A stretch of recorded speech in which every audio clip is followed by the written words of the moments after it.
नमस्कार, मी पंजाब डक.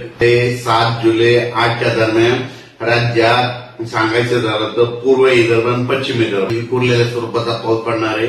भाग बदलत पडणार आहे. म्हणजे सांगायचं झालं तर नागपूर जिल्हा, वर्धा, भंडारा, गोंदिया, चंद्रपूर, यवतमाळ, नांदेड जिल्हा, हिंगोली जिल्हा, वाशिम जिल्हा, परभणी जिल्हा, त्याच्यानंतर बुलढाणा जिल्हा, त्याच्यानंतर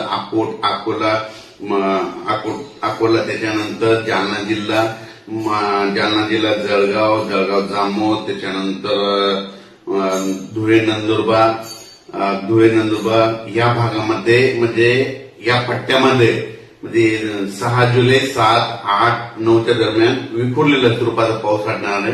पाऊस येणार आहे पण विखुरलेला पडणार आहे. सर्वदूर पडणार नाही.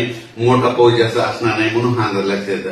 फक्त राज्यात मात्र पूर्व विदर्भात म्हणजे 6, 7, 8च्या दरम्यान मात्र पूर्व विदर्भात मात्र 6 जिल्ह्यामध्ये चांगला पाऊस असणार आहे म्हणून हे पूर्व विदर्भातल्या शेतकऱ्यांना अंदाज लक्षात येतं. त्याच्यानंतर मराठवाड्यात सांगायचं झालं तर नांदेड जिल्हा, परभणी जिल्हा, हिंगोली, त्याच्यानंतर जालना जिल्हा, लातूर, बीड, धाराशिव या जिल्ह्यामध्ये मात्र असा खूप काही म्हणजे सर्वदूर पाऊस पडणार नाही. भाग बदलत पडणार आहे. जिकडे पडला तिकडेच पडेल. सर्वदूरची अपेक्षा सध्या तरी नाही म्हणून हे लक्षात येतं. तरी पण नांदेड जिल्ह्याला जरा थोडं जास्त मापमध्ये बराच भाग व्यापून घेणार आहे म्हणून ह्या 3 दिवसात बऱ्याच ठिकाणी नांदेड जिल्ह्यात देखील चांगला पाऊस असणार आहे. हिंगोली जिल्ह्यात देखील असणार आहे. वाशिम जिल्ह्यात देखील असणार आहे म्हणून हा अंदाज लक्षात येतो.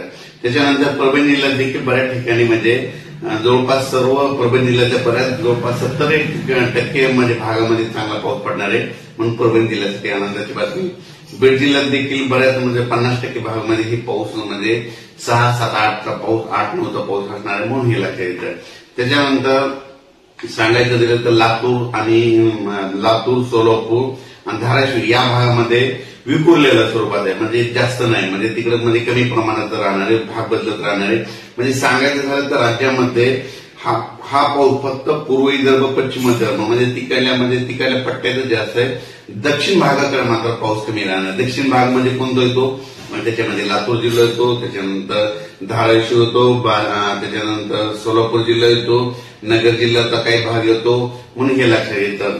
म्हणजे सांगलीचं तिकडला देखील भाग येतो. म्हणजे ह्या भागामध्ये जरा म्हणजे पावसाचं प्रमाण